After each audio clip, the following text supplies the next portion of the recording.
Good evening. Thank you for joining us. My name is Sarah Zenaida Gould, and I'm the Executive Director of the Mexican American Civil Rights Institute. Tonight, we conclude our virtual summer road trip series to learn about Mexican American civil rights history around the country. We are joined by Dr. Natalia Molina, a professor at the University of Southern California, to learn about the history of the Nayarit Restaurant in Los Angeles. Welcome. Thank you so much for having me. Dr. Molina researches and writes about the interconnected histories of race, place, gender, culture, and citizenship. She is the author of 3 award-winning books: How Race is Made in America, Immigration, Citizenship, and the Historical Power of Racial Scripts, Fit to be Citizens, Public Health and Race in Los Angeles, 1879 to 1940, and the topic of tonight's conversation, A Place at the Nayarit, How a Mexican Restaurant Nourished a Community, which the Los Angeles Times included on its Ultimate LA bookshelf. A Place at the Nayarit chronicles the lives of immigrant restaurant workers, including Molina's grandmother, who we'll learn more about tonight, and people who became placemakers, nurturing and feeding their communities. She has written for the LA Times, Washington Post, San Diego Union Tribune, among other publications, and in 2020, she was named a MacArthur Fellow. Congratulations. Wow. Thank you. Yes. So this book is, I think, a really wonderful way for us to end our virtual road trip series this summer. This summer, we visited Indiana, Kansas City, Wisconsin, places that you might not associate with Mexican American communities. But Los Angeles, similar to San Antonio, is a capital of Mexican American communities. And we're going to really zoom in tonight to look at a particular time and place in Los Angeles, and that is the Nayarit Restaurant. So when we start this off tonight, we're going to do this very conversational style.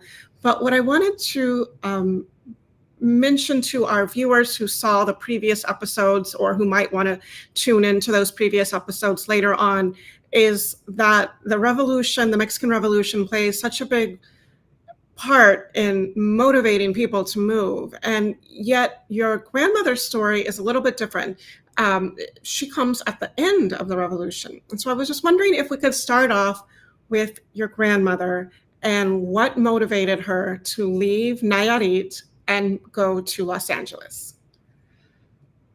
I will start one step back and say I completely agree with your assessment and your setup and talking about these other cities as we don't associate with Latinos. I think what's interesting about a place like LA is that you're absolutely correct. In many ways, it is a Latino capital and a Mexican capital. It has the largest population of Mexicans outside of Mexico for a city, beside only second to Mexico City by 1930. And you know, it's a place where Mexicans continue to settle, over the decades. That being said, you and I know that, and much of your audience, wouldn't be surprised by what you said. But when we think of LA and popular culture, when we just have to go back to the handing over of the Olympics from Paris to LA. There's no sense of Latinidad at all. We're erased from the cultural imaginary, the popular imagination, who we think of as belonging in these spaces. And so I wrote the book to show how Mexicans, Latinos have been a part of LA history for over 100 years, as you said, hearkening back to the revolution. Now let's get to my grandmother. My grandmother, Natalia Barraza, who I refer to in the book as Doña Natalia, she was much beloved by people. Also, people were a little scared of her. She was a very firm, fierce businesswoman who knew what she wanted. She comes to Los Angeles on the heels of the Mexican Revolution. I wrote this book about my grandmother, but I never met her. She passed before I was born. And while my mother could tell me some stories and family members could tell me some stories, since my grandmother was a very private person, uh, there are certain just blank spaces that we have around her history. So I can't always speak to her motivations or why she would do things. That being said, I'm a historian. I could look up different things. I can, look at census reports and genealogical records. So we know that she came when she was 17. She was first of her family to come. So there are no oral histories either to tell that story. We know she's 17. We know that she's been married, and she was married to somebody in the army. So was she coming with her husband and we don't have a record of him? Was she fleeing him? We're not sure. What we do know is that, like I said, not only was Los Angeles home to the majority, the largest population of Mexicans second only to Mexico City, it was, Los Angeles would continue to be the largest population of X, fill in the blank, Armenians, Filipinos outside of their major cities. And so we know that not only is the US a land where people were coming to for opportunity, but Los Angeles specifically. Yeah. And so when she arrives as a 17-year-old, and I know you're having to fill in blanks just through research of maybe what other people experienced, because you don't know her exact story, but what would Los Angeles have been like in that period when she's arriving? Los Angeles in the late 10s, early 1920s is a place where immigrants are working hard. They're building the city in every way that you can think. And by city, I also mean the rural areas, even places that we think about as suburban now, like Compton, is rural at this time. There's a great new book by Professor Al Camarillo that talks about Compton during this time period. And so laborers are really needed for every aspect of building up the city, from the railway lines, the Pacific Electric Railway, so not even like the transcontinental railroad, to agricultural crops, farming, and women are restricted to just a few of they have very few opportunities. They're restricted to jobs as washerwomen. Maybe if they're lucky, they run a boarding house. They might be a waitress or a cook in a restaurant. And so her opportunities were limited. She had been a cook in the army, so she did know how to cook. And right away, she gets a job cooking. Though, we know from the number of times she tries early on to start a restaurant that she knew early on that if she wanted to get ahead, that she needed to go into business for herself, which she eventually does by opening a restaurant. And she moves into a particular neighborhood of Los Angeles, Echo Park.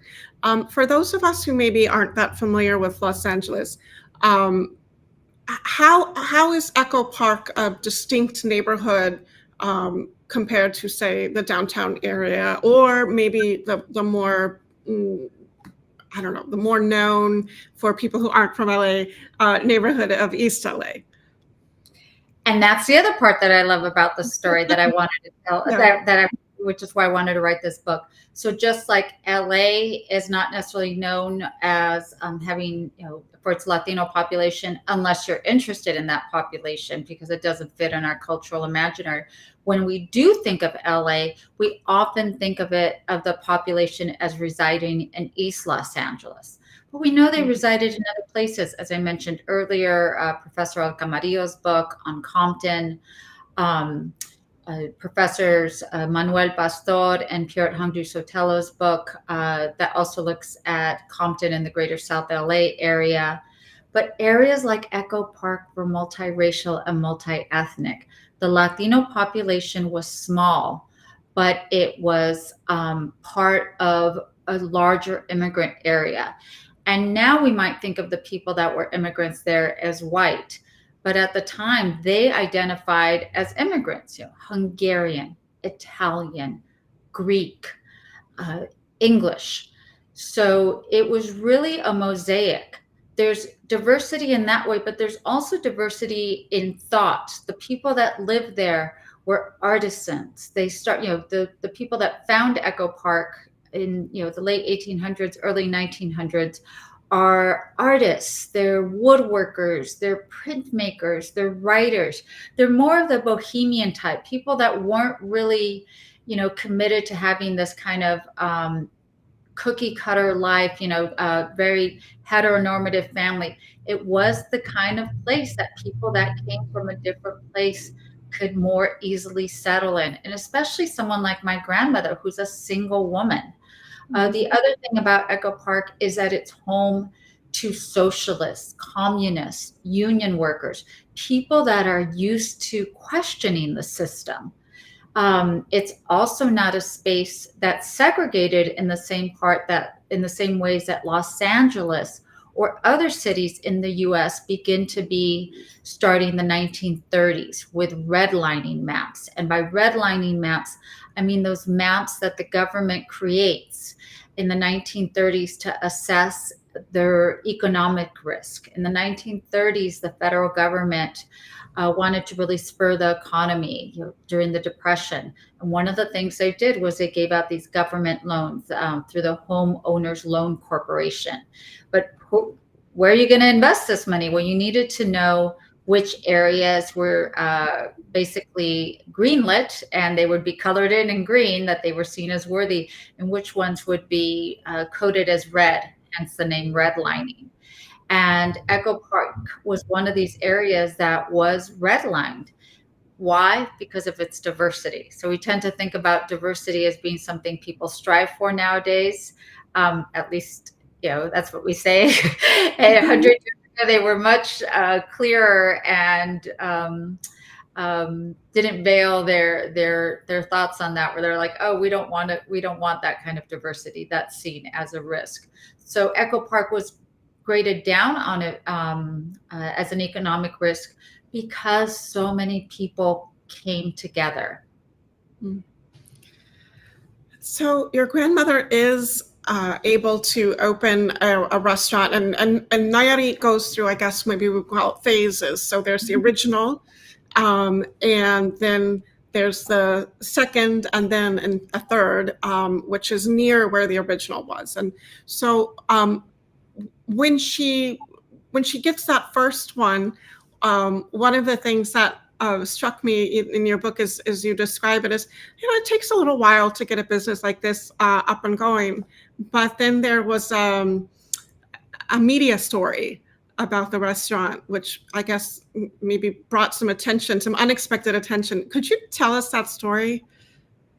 This was a fun story because, as one of the questions I get is, what's it like writing a book about your family? And for me, I tried to write the book a few different ways. Was it going to be more of a memoir? Was it more of a food history? And I'm somebody who's really interested in race and place. And so I really wanted to make sure everything was verified in the book and, in every interview. And I interviewed my mom for the book, and she's always talked about that there were these two boxers, the two most known boxers of the time, and that they had come to the restaurant and they had a fight. And the one that was favored to win, in kind of a public setting, did not win. It was actually the other one. And I thought, and after that, they started getting business. I thought, that's too good to be true, right? That's just such a great story. And I went down this rabbit hole in boxing blogs, boxing forums. And sure enough, the story even came out in the newspaper, and there were headlines. And so people wanted to go to this restaurant where the Mexican and Mexican-American boxer, as we still have these kinds of meetups today, especially around, Mexican Independence Day that take place in Las Vegas. This is the precursor to the Caesar's Palace fights right there in Echo Park at my grandmother's restaurant, the Nayarit. A fight over a woman. not an actual boxing match, right? Right, a fist fight, yeah. But that got her some media coverage, and then things start to take off. And this, we're talking about years that are, depending on your racial class status, these weren't necessarily the most economically robust years for everyone, right?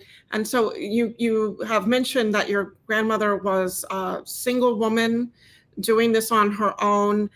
Um, I mean, how did she keep it going? And how do we know if she was able to?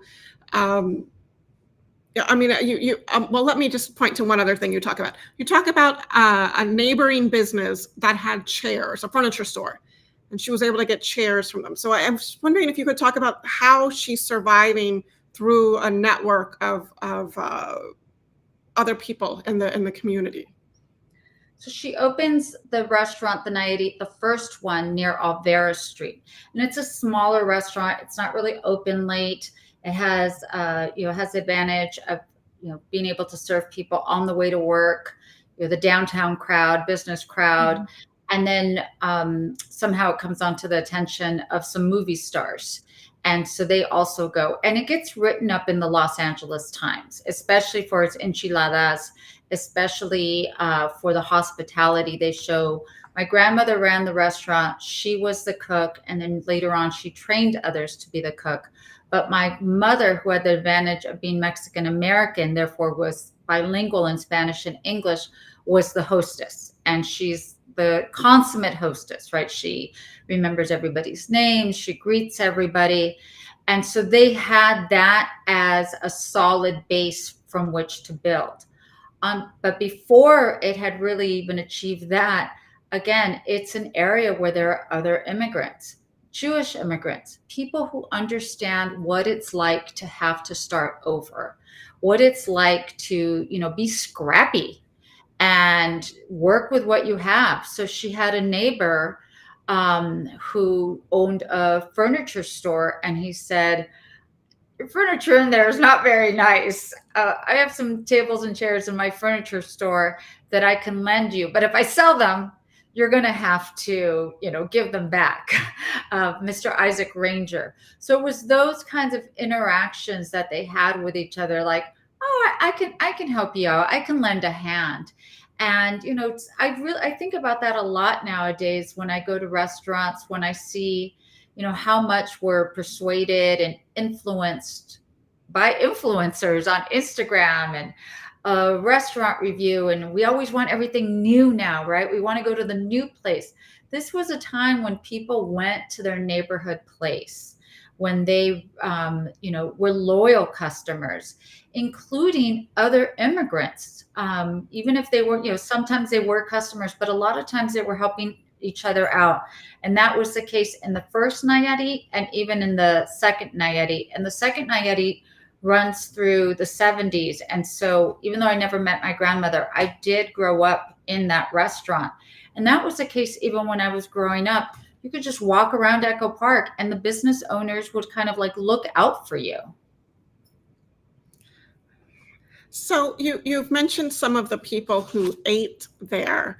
Well, let's talk about the food they were eating. You also mentioned the enchiladas. And another part of the book, you mention ordering out during COVID, and you taste something, and you're like, this person, whoever cooked this, has to be from Nayarit in Mexico. So, what was distinctive about your grandmother's cooking? What may have set it apart from another Mexican restaurant in Los Angeles? So when we talk about Mexican food, not just LA, but really Southwest, a lot of it is in the early 20th century is really geared towards a non-Mexican palate, often an Anglo palate, something that's a little exotic, but not too much, right? So you might have enchiladas, but not too spicy. You may have rice and beans, and you're going to call that rice Spanish rice. all these different things, extra fat, extra oil, extra cheese, American cheese, all the things that make it palatable and still a little bit, exotic, a little bit different. Food that I myself love, right? Especially when you're traveling and you're just like, oh, I just want something kind of familiar. That's okay if it's not, authentic. She certainly had some version of that on her menu, kind of taco enchilada plate. But she was from the state of Nayarit, and unlike other folks who really wanted to blend in, in part to be profitable. So that is in no way a critique. She really was proud of being from Nayarit, and she wanted to display the foods from Nayarit. So, if she was able to get access to coastal foods, to shrimp, to fish, she might have shrimp dishes, shrimp albondigas and shrimp empanadas. Or if family visited, they might bring dried shrimp that she could then reconstitute. She would make trips to Tijuana and she would make mole. She would get, the jars of mole paste so that it wasn't, from scratch, because that's a very intensive endeavor. But it did mean that she could have those dishes more frequently. The food was unique to the point that then other times she was written up in the newspaper, people would comment on it, right? Like, ay, you better, that chili's not for the faint of heart. You better use an eyedropper to apply it. But these were the kinds of things that she would do. And there was one other question you asked me, Sarah, as we were leading into that. Oh gosh, I don't know that I even remember. Okay. But I will just say for anyone who is struggling with their Mexican geography, Nayarit is on the west coast of Mexico, so right on the ocean. So that makes, the shrimp, I think that all makes sense. So let's also talk about the people who worked there. One of the things that I found so remarkable is, on the one hand, you describe your grandmother as being described as not particularly a warm person, being very, all business. And yet this was a person who repeatedly sponsored people to migrate, which is a commitment. Can you talk about that aspect of her life? Yeah, I think that the other reason I wrote the book was I really wanted to show the role of women in migration stories. Most migration stories for the early 20th century, really, through easily 1965, 1970s, 1980s, focus on men. And for good reason. In the early 20th century, up until that point, men often migrated by themselves. The early 20th century, they were migrant workers, agricultural workers. They often engaged in circular migration, sometimes within the US and sometimes back to Mexico. One of the ways that when there were immigration restrictions being placed on Mexicans, they were referred to, that they got around those restrictions, was this narrative of Mexicans as being birds of passage. And I do focus on Mexicans in the story, both because it's based on a family history, but that's the majority of Latinos at this time. And so, I was like, there has to be ways in which women are more prominent in these histories. And this is an example of it. By becoming a business owner, she now had power. And she understood that power, but she also understood what she didn't understand. So she hired an attorney. And this attorney was not an immigration attorney, but he would write these letters of employment for people so that they could get a visa. I mean, Sarah, just today, I was talking to a friend of mine who's a professor, who's Latina, who was talking about two family members that wanted to come visit from Latin America, and one was allowed and one was denied a visa. It's still something that can very easily happen. So they needed to show that they had sponsorship. This is part of the U.S. Immigration laws, right? You don't want anyone to become a public charge on charity. So they needed to show that they would have employment. And so her rule was, you work in my restaurant, you live in my house, because she wanted everything to look very proper. She wanted parents to know that they were chaperoned. And when I say parents, I mean like even of women in their like 20s, late 20s, that they would be supervised. And if the women were younger, she would say that they had to go to school and learn English. So, they might be in an ESL program, or they might still be able to attend high school. But she really understood that this wasn't just about getting economic capital, but cultural capital. And in the book I write about the 60 something people that she helps to immigrate and the 100 people that worked at the restaurant. But since the book came out, I mean, I've had so many people tell me, oh, I knew your grandmother. Your grandmother helped my two aunts. Your grandmother took in my two aunts. One man was coming to a book reading that I did in Boyle Heights, and he said that he told his 90 something year old dad about it.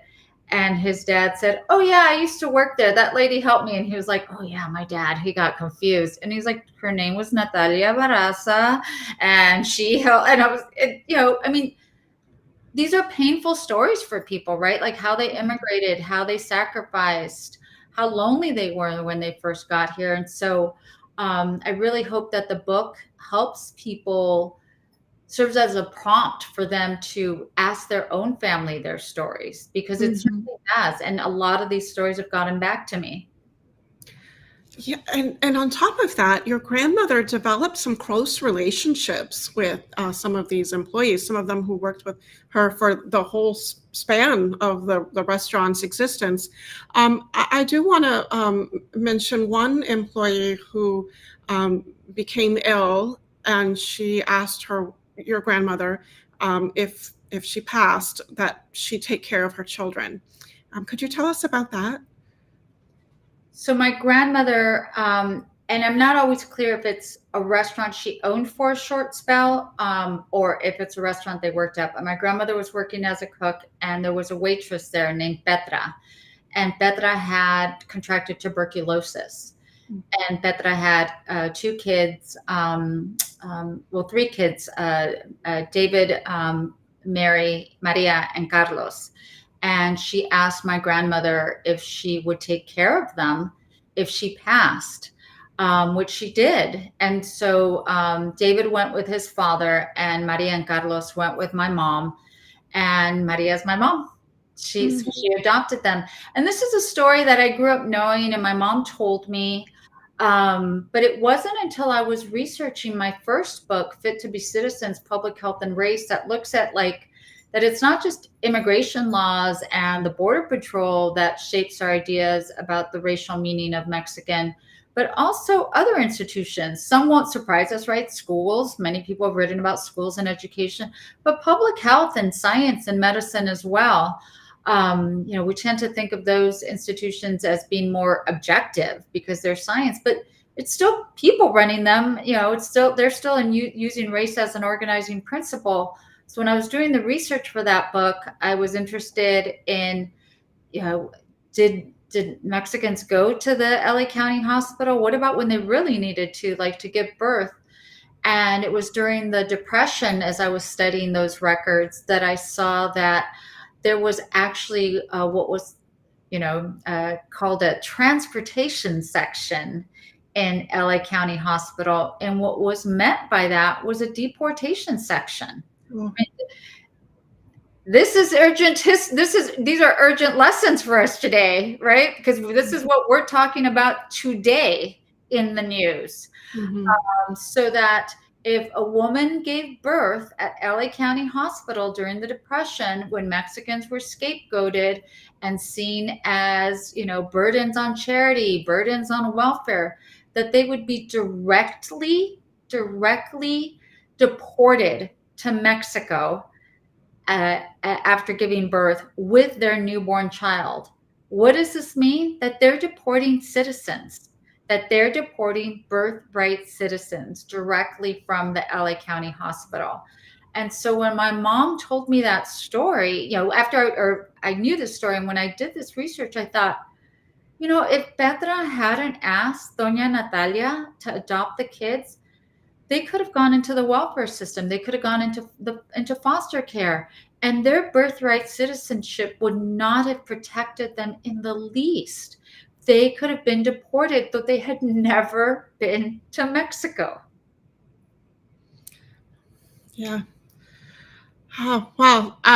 So it's interesting to me that Doña Natalia is described as again not being very warm, and yet she seems to do these very generous things over and over again. Another example of that, what I hope you will tell us more about, is that you describe Echo Park as a place that has a population of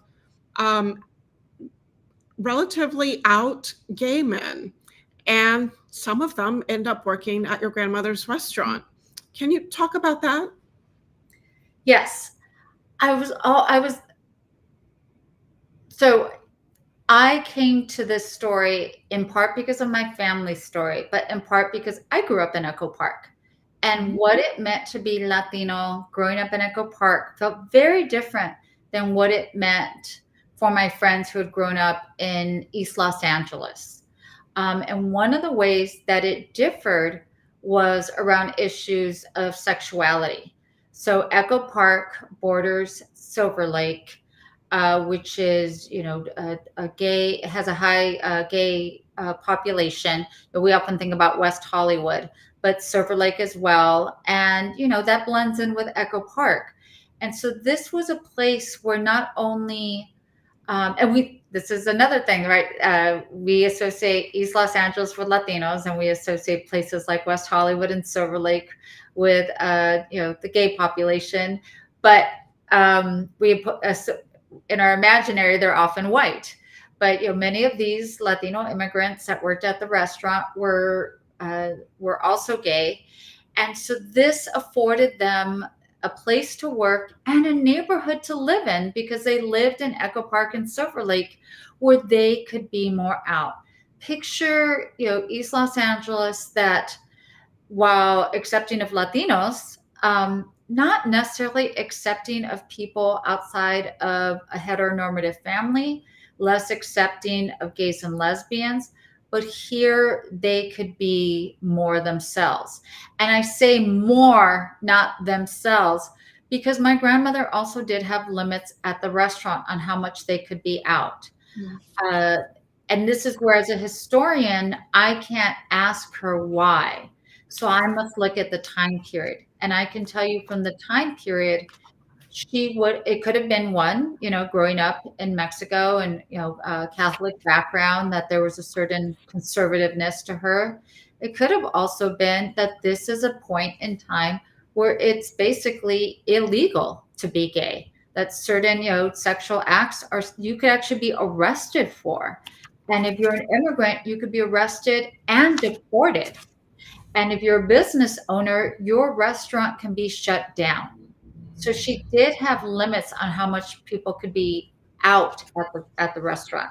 That didn't mean that those who knew, there are people, employees who their friends and relatives visited them there, that even if they went to gay clubs or gay bars, they first met at the restaurant as their meeting spot. So it wasn't, something that was divorced from the restaurant, but it wasn't something that was readily out. Mm-hmm.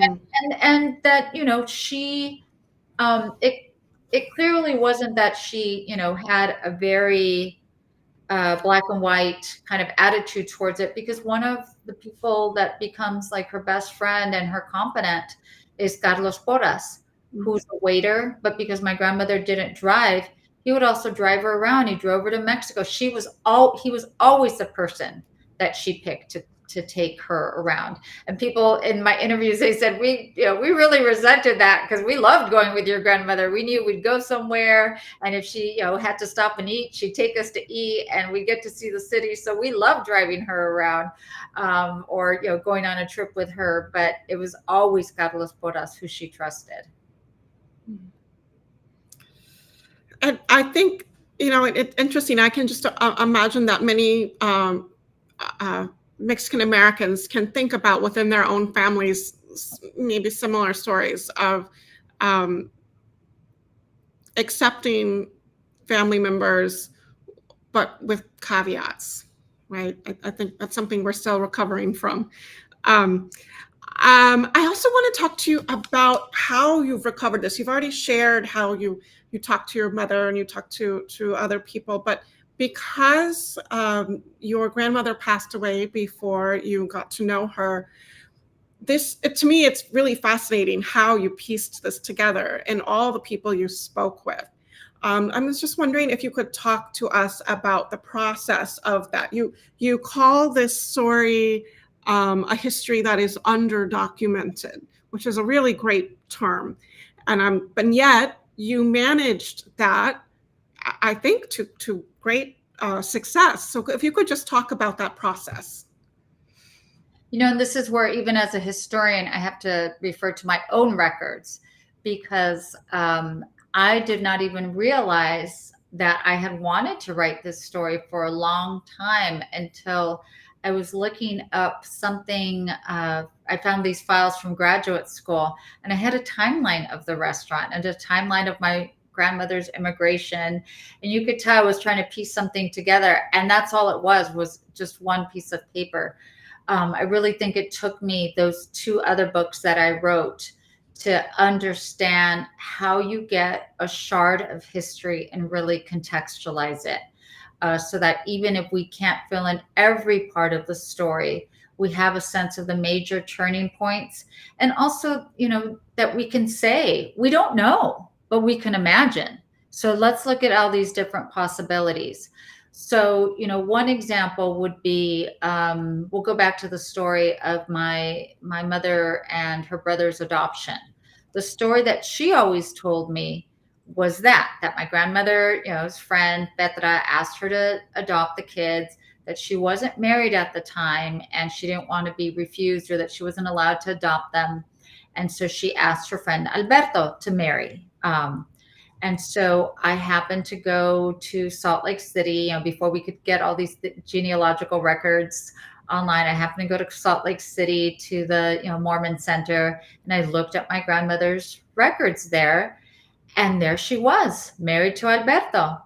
Except the problem was, it was 1930, not 1940, after the kids came to live with them. And I saw that she was divorced. And so I called my mom up and I told her about it. I said, it said she was divorced. She said, oh, yes, we don't talk about that. Which, also doesn't make you really want to write a book on this. You're like, oh, this is going to be an uphill battle. And then I said, it said they're already living together in 1930. That's before that you said that they were married. And she said, I don't know how that happened. That's something I've never heard. Right. So it's also about figuring out who would be interested in this story. I used to have a professor in graduate school that would say, follow the money. And I use that in a kind of literal sense, as well as who would be interested, who has a stake in this story. So who's tracking immigrants at this time? Oh, there might be draft cards, birth records, death records, school records, interviews. And because they were from Nayarit, and the last chapter is on hometown associations, and I grew up going to hometown association events, I ended up going on social media, on Facebook, the Echo Park History Group, the Nayarit Hometown Association group, and connecting with people. And here's the other part, is that there was this one day that I was, thinking about the book and how can I write this story? I'm coming up with dead ends. And all of a sudden it pops into my head, this memory of my great aunt, my tia Chayo, sitting on her porch in Echo Park, reading the newspaper, El Eco de Nayarit, that comes from the state of Nayarit, that she would get mailed every week. And when she got it, we knew not to bother her, right? It was the news from Nayarit, but there was also kind of a gossip column, La Rueda Ferris, the Ferris wheel, the ups and downs of life, so dramatic. I think about it as kind of like the Facebook for the times, where people would share their news when they were in Nayarit, but those who had gone abroad also would write and say, "Hi, I'm doing okay. I'm in San Francisco and I got a job," or "Hi, I'm in LA and I ate in a great restaurant called the Nayarit." And so that started my quest to, document these stories through El Eco de Nayarit. So just because, these immigrants were living in LA, it doesn't mean that we should only look at US sources. We need to think about their full lives, their transnational lives, where their hearts resided, and to look at those archives as well. And your grandmother did go back to visit, to go to weddings, things like that, and it just seems like she maintained those ties, and also a sense of pride. She maintained that throughout her life. Very much so. I mean, part of it is that, and we still maintain those ties today, because as you know, not everybody who immigrates here maintains those ties. Sometimes the whole family immigrates here. Sometimes their documentation status doesn't allow them to go back and forth. That was the other advantage of her writing those those letters for the visa, is that people were documented. She wanted people to come and start a life here. And that also meant that if they went from back of house, they could work front of house if they, wanted to, if they learned some English, if they had the desire to do that kind of thing. But it also meant that they could go home. And not everybody stayed, as much as the people that stayed loved certain things, especially, working at a restaurant is hard, but they also did enjoy certain aspects of it, the nightlife, meeting people, for the gay waiters, for them to go to bars and nightclubs and feel a little bit freer than they did in Mexico. All of that worked very well. But for some people, one of my aunts stayed, and her sister, who's her, soulmate, her beloved best friend, she went home. She already had a boyfriend. She wanted to go home. When I interviewed people, I also interviewed people in the state of Nayarit who had ended up retiring there. So, it just depended. So part of that also facilitated that connection. Some people would come and work for months out of the year and then go back, maybe open up a little store, a little mom and pop market, open up their business there, and then come during slow periods of that business and work at the restaurant just to be able to make dollars that would go further in Mexico. She also invested in municipal projects, like helping build the bell tower at her church in Acaponeta. Those kinds of things now we think of as associated with hometown association projects. But before there was that kind of formalization. People would get together and do that on their own or as individuals. And so she's remembered for that kind of generosity. I do want to talk a little bit about the glitz and the glam of the Nayarit restaurant. So there were some luminaries who came into the Nayarit. And for me, I think one of the people I was most interested in, although I would love for you to just feel free to name drop, but one of them was Ed Roybal, very important Mexican-American politician. Could you just talk about some of these luminaries? Yes, at the heart of the Nayarit, its core clientele was definitely working class Mexicans. And during the day, there were often, office workers that came from downtown. It was an urban anchor. People loved the food. Every interview, people talked about the food. And then on top of that, it was a gathering spot. It was a place that people felt that they would bump into people that they knew. It was big. You could have a meeting there. And so it drew people from all over, and it stayed open till 4 a.m. That means that at night, after people, before people would go out to the club or to a dinner show or to a dance or to the theater, and then when they finished, their meeting spot was the Nayarit before, and their ending spot was the Nayarit, and they might come and have a meal. And so you had that core clientele, but you also had people that had finished a show. So, Xavier Kugart, musicians, well-known musicians, but also musicians from the local club at like Club Virginia. that Anthony Macias talks about in his book, Mexican Mojo. You also had couples that were, considered interracial and might get side eye if they went somewhere else. So even someone like Marlon Brando went, and especially when he was dating Rita Moreno. And Marlon Brando especially was a loyal customer because he started going when he was unknown. And so once he was known, sometimes they would, and this I found, it's not in the book because I found out I published the book before, like, did I tell you this story? I was like, no, that I would have been nice to know before. But they would let him eat in the space between the dining room and the kitchen, kind of that bar station where the servers are, once he was getting so much attention so that he could eat in peace. One of the interviews that fascinated me was the interview with Jaime Jarin, who's the Hall of Famer's Spanish language Dodger announcer. And he talked about going and just feeling comfortable there and feeling like he could bump into people that he knew there. And here's someone who has everything that you think they need to, navigate the city easily. He's got, economically, has a lot of resources. He's bilingual and he's a smooth talker, right? He's bilingual, English, Spanish, but just really is a people person, charming. And yet this was a place that he would go. This was a place that he felt comfortable. And the Dodger Stadium opens up in the 1960s. So baseball players would also go to the Nayarit. There weren't a lot of Latino baseball players on the Dodgers, but their opposing teams also had Latino players, including Afro-Latino players. So here is a population that could get doubly discriminated against as Spanish speakers and as, having dark skin and, probably passing for Black. This is a time when there is a green book, the green book that tells Blacks who are traveling throughout the US and eventually the world where they would be, should feel safe eating, stopping for gas, stopping for a hotel. LA is one of these places. Just because it's LA, just because it's not in the South, doesn't mean it doesn't have that kind of discrimination or residential or residential segregation. And then there were also politicians, people like Edward Roybal, people that needed places to meet, that wanted to connect to the customers and to the clients. To the wait staff.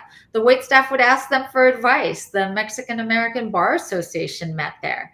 Sal Castro, who was a leader in the Chicano movement, they would have meetings there before and after their marches. So it was a gathering spot where people were able to come together for fun, but also for ideas and for their politics. That's just amazing. One of the things you said, it ties into an audience member question who has family near Chavez Ravine. So how close is the Dodger Stadium to Echo Park? Echo Park, depending on how you look at it, Echo Park is in Chavez Ravine's backyard. Chavez Ravine is in Echo Park's backyard. Okay. I also wanted to ask you about the Cubans. There are some Cubans factoring into this story, making it a very pan-Latino story. Could you tell us a little bit about that? What I loved about the restaurant too was that it became this kind of default pan-Latino space, right? Yes, Mexicans were the majority of Latinos during this time period, but there are other Latinos, there, especially Cubans. We're talking about as Cubans are leaving Cuba in the 1960s, and LA is one of the places that they have that they get relocated to, that there are services offered to them. And so there's a church nearby, near the restaurant in Echo Park, that offers ESL classes, that has a lot of services. And so there's a vibrant Cuban community, and there's like all this fun crossover with like the Mexican waitresses adopting Cuban accents. Carlos Boras, the waiter who I mentioned earlier, he ends up setting up my aunt and my uncle, and they get married. So there's all kinds of fun connections there. It also then allows me to put on the radar other urban anchors that happen in LA, like Portos, the Cuban bakery that is just renowned and loved now. I love flying out of Burbank Airport here in LA because there's now Portos in Burbank. And anytime you look around the waiting areas as people are ready to board, they have their boxes and boxes of Portos, and I just feel like, we're exporting Latino culture everywhere now. Let's see. Question about what was the most surprising thing you learned in researching the book? Something you had no idea about until you started working on this. And it's not the most surprising, but a couple things that come to mind are, how much we still need to tell people and encourage people and give people the tools and give people permission to tell their stories. I have a really privileged position as a professor doing Latino studies. I've written some books. But most of my audience on a regular basis are my students. When I wrote the book and I started doing talks, especially public talks like this, museums, libraries, one in a bar, I started talking to more Latinos, like large audiences of Latinos who were in their 60s, 70s, even their 80s. And they would say, we never learned this in school. How do I tell this story now? And so I started a newsletter. You can sign up at nataliaMolinaPhD.com on all those moments where I think about how we can tell our stories and sharing other people's stories. When I gave the talk that gave me the impetus to do that was that talk in a bar, the first time that I was talking to people more in their 60s and 70s. And I was encouraging them to tell their stories. And I was telling them about one of the ways that I can tell you something about my grandmother is through the dishes that she collected. They're that Franciscan ceramics dish with sometimes they have apples and roses on them. And as a kid growing up, when I would watch I Love Lucy, I saw that the Ricardos had those dishes, a different pattern, but I learned how to speak English through watching I Love Lucy. So I just love that. And I saw that and the dish set that I have, it's all different kind of shades, which lets me know that my grandmother collected them at different times, often piece by piece. And so to me, it says a lot about her that here was this woman who was all about work and was always at the restaurant. And yet she did want something beautiful for herself. And she got it piece by piece. So I read the passage on that, and people started just raising their hands. Mija, my grandmother didn't have those dishes, but she had the dishes that we collected through the blue chip stamps. And I just gave those dishes to my daughter, and I didn't tell her how much her grandmother sacrificed to get them. There was another man who was white, who was married to a woman from Burma, and she sat there really proud as he told her story, and he said, they left so fast. They didn't get to bring anything, let alone dishes. But she cooks the food from Burma for her family, 20, 30, 40 people at a time. And that's how they stay connected to where they're from. Another woman talked about how her grandmother taught her to sew.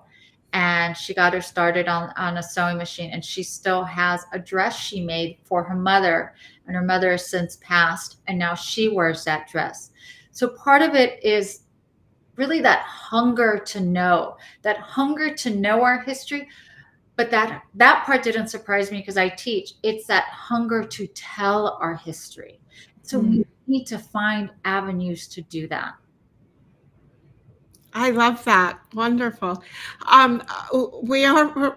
I don't know. The time has just flown by, but we have a few more questions from the audience, and they're all kind of related. Everybody's asking about food. So let's see. So we have a comment about those shrimp meatballs sound really good. And were there any fusion dishes served, or did they stick to traditional cuisine? And is there some place to get Nayarit style food now? Feel free to tackle any of that. Well, it wasn't so much fusion, but she was also going to do dishes that she could do more easily. And so not all the dishes were from Nayarit. So there was one dish called manche mantelas, like tablecloth staining ribs. And there was a radio announcer at the time, Martin Becerra, and she would pay for Martin Becerra to advertise the restaurant on his daytime show. He was known as like the housewives DJ because his show was on during the day. But on the weekends, he would MC at the $1 Million Theater downtown. And then he would just say, I don't know about you, but when we're done with this show tonight, I'm going to go to the Nayarit and I'm going to get my manche mantelas costillas. So, it was less fusion and more an incorporation of different dishes. In terms of now, this shows you how much Mexican food has changed. And the LA Times just did this great piece on this topic, which is that on tacos. It's like LA Times Tacos 101. And the introductory essay is from Daniel Hernandez. And he looks at kind of the different periods of tacos in Los Angeles. And now, have we reached peak taco now? It's a really fun piece and it's a really great guide. But what he talks about is this early period, like in the 50s, 60s of tacos, and kind of as I was talking about Mexican food, more that generic, homogenous taco, because you're trying to appeal to a broader audience, versus now where that food is very specific, right? You could go for birria, you can go for mariscos, you can go for tacos de vapor, tacos de Oaxaca, cochinita pibil. Everything's very regional now in a way that it couldn't quite be before. And so that's something that I really admire about my grandmother's cooking, that she still had some of that regional cooking even back then. There's a James Beard nominated, I'm sorry, I don't think it's Jonathan Gold, who was our beloved LA food writer here in Los Angeles, restaurant that he puts on the map called Connie's Seafood, Coni, and it's in Inglewood. And she serves this pescado zarandeado, this whole fish that's prepared in the way that they do from Nayarit. And so there are places like that. And now, because being regional is okay, there's a lot more places with the name Nayarit in there, throughout California. And people will contact me now and then. Does our Nayarit restaurant in the Central Valley have something to do with yours? So now it's much easier to find. So where can someone get a recipe from your grandmother's Nayarit restaurant, or is there a cookbook in the works? I think there has to be a cookbook in the works, because I keep getting this question, and it'll be complete with a scratch and sniff and photos. I also gave a talk at University of California, Irvine, and they invited me, and they have a test kitchen on campus. And they made the recipes. And the fun part was they were worried less about authenticity. They went more for health. And so they did things like they made the tortillas and then they cook them in an air fryer. So just because even when we have the recipes right, there's always room for fusion, adaptation, because that's the way we live our lives now. Mm-hmm. Yeah. Well, this has been delightful. What is next for you? What's your next project?